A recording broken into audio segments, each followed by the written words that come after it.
పెద్ద పెద్ద న్యాయవాదులను తీసుకొచ్చి ప్రొఫెసర్ కోదండరామ్ సార్ని ఎమ్మెల్సీగా తొలగించారు. ఏం పైశాచిక ఆనందం ఇది, ఏం శునకానందం? సార్ ఒక్కడు ప్రొఫెసర్గా ఉంటే తప్ప, ప్రొఫెసర్ గారు ఎమ్మెల్సీగా ఉంటే తప్ప, మీ ఇంటిల్లి పాది మంత్రులు ఉండొచ్చు, ముఖ్యమంత్రి ఉండొచ్చు, ఎమ్మెల్సీలు ఉండొచ్చు, ఎంపీలు ఉండొచ్చు, అన్ని మీ కుటుంబం ఉండొచ్చు, కానీ పొలిటికల్ చేసి చైర్పర్సన్గా పనిచేసిన కోదండరామ్ గారు ఒక ఎమ్మెల్సీ ఉంటే మీ దుఃఖమేందని అడుగుతున్నా. నా మీద తీటు ఉందంటే నేను అర్థం చేసుకుంటా. ఆ సార్ ఏందే పాపం, ఇంటి తలుపులు వలగొట్టినా ఏమనలే సారు, నేనైతే చెంపలు వలగొడుతుంది.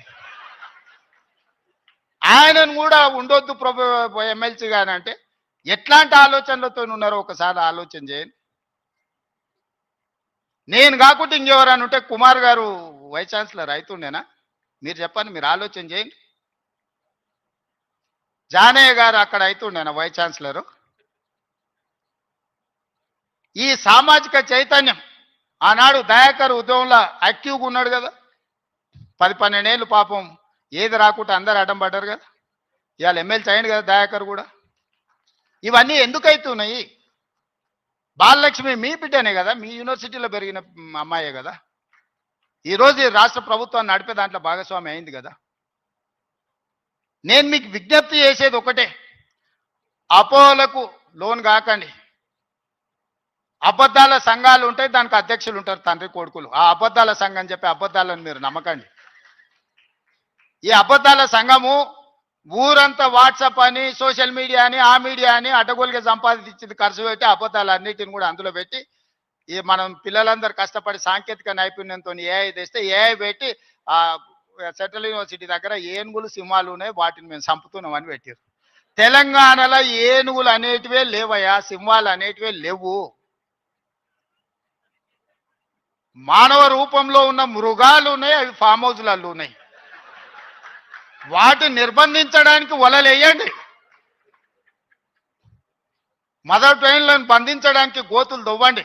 లేని ఏనుగులను, లేని సింహాలను సెంట్రల్ యూనివర్సిటీలో ఉన్నాయి, వాటిని నేను చంపేస్తున్నా అని చెప్పి సోషల్ మీడియాలో ఏ ఆర్టిఫిషియల్ ఇంటెలిజెన్స్ను ఉపయోగించి అతి తెలివితేటలన్నీ ప్రదర్శించి అడ్డుకున్నారు. ఎంతకాలం అడ్డుకుంటారు? ఏది ఇష్టం లేదు వాళ్ళకు. ఏదన్నా మనం వచ్చినాక చేస్తా అన్నది ఏదన్నా ఇది మంచిగా ఉంది, ఇది బాగుంది అన్నారా? గంజాయి డ్రగ్స్ను నిర్మూలించడానికి ఈగల్ ఫోర్స్ అని తెచ్చినాం, అది ఎందుకయ్యా రద్దు చేయండి అన్నారు. చెరువుల పేరు మీద, ఫామ్ హౌజ్ల పేర్ల మీద చెరువులు ఆక్రమించుకొని గంటిపేట, ఉస్మాన్ సాగర్, హిమాయత్ సాగర్లను ఆక్రమించుకొని పెద్ద పెద్ద ఫామ్ హౌజ్లు కట్టుకుంటే కూలగొట్టడానికి హైడ్రా తెచ్చిన. లేదు హైడ్రాని కూలగొట్టండి అంటారు. మన వరదలు వచ్చినప్పుడు సామాన్యులు చెప్తారు, సార్ మా ఇళ్ళకి నీళ్ళు వచ్చినా, మా టీవీలు, ఫ్రిడ్జ్లు, మంచాలు, మా ఆస్తి అంతా తడిచిపోయింది, ఏం చేయాలి సార్ అని.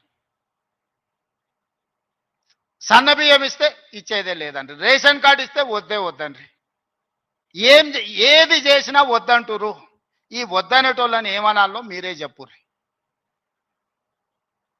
ఏదన్నా ఒక్కటన్నా అభినందించినా 20 నెలల్లో అన్ని ఇచ్చిపెట్టుండ్రి.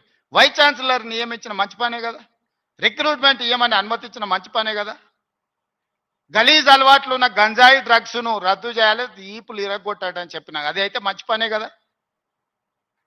ఇవి కూడా అభినందించకుండా నన్ను తిడుతున్నారంటే వాళ్ళ ఉద్దేశం ఏంది, వాళ్ళ దుఃఖం ఏంది? మీకు వాళ్ళతో ఉన్న లాలూచేంది? గంజాయి అమ్మేటోళ్ళతోని, డ్రగ్స్ అమ్మేటోళ్ళతోని.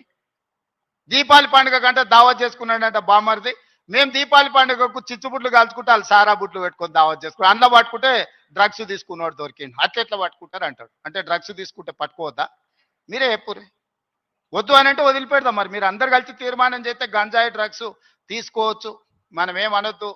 తెలంగాణ రాష్ట్రంలో వాళ్ళు చెప్పినట్టు మరి అట్లాంటి రాజ్యాంగం ఏదైనా ఉంటే నాకు చూపియ్యరు. ఇట్లాంటి వాళ్ళు తెలంగాణ సమాజానికి పట్టిన చెదలు. ఆ చెదల్ని మనం ఒకసారి గుర్తించడం కొంచెం ఆలస్యం అవుతుంది.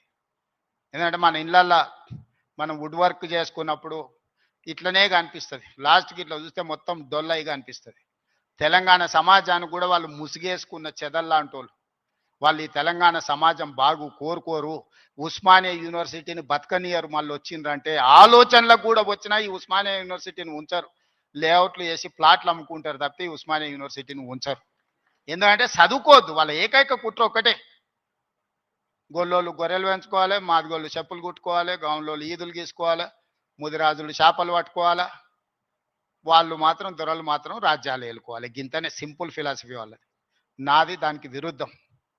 మా పిల్లలు, మా తమ్ముళ్ళు, మా చెల్లెళ్ళు డాక్టర్లు, లాయర్లు, ఇంజనీర్లు కావాలి.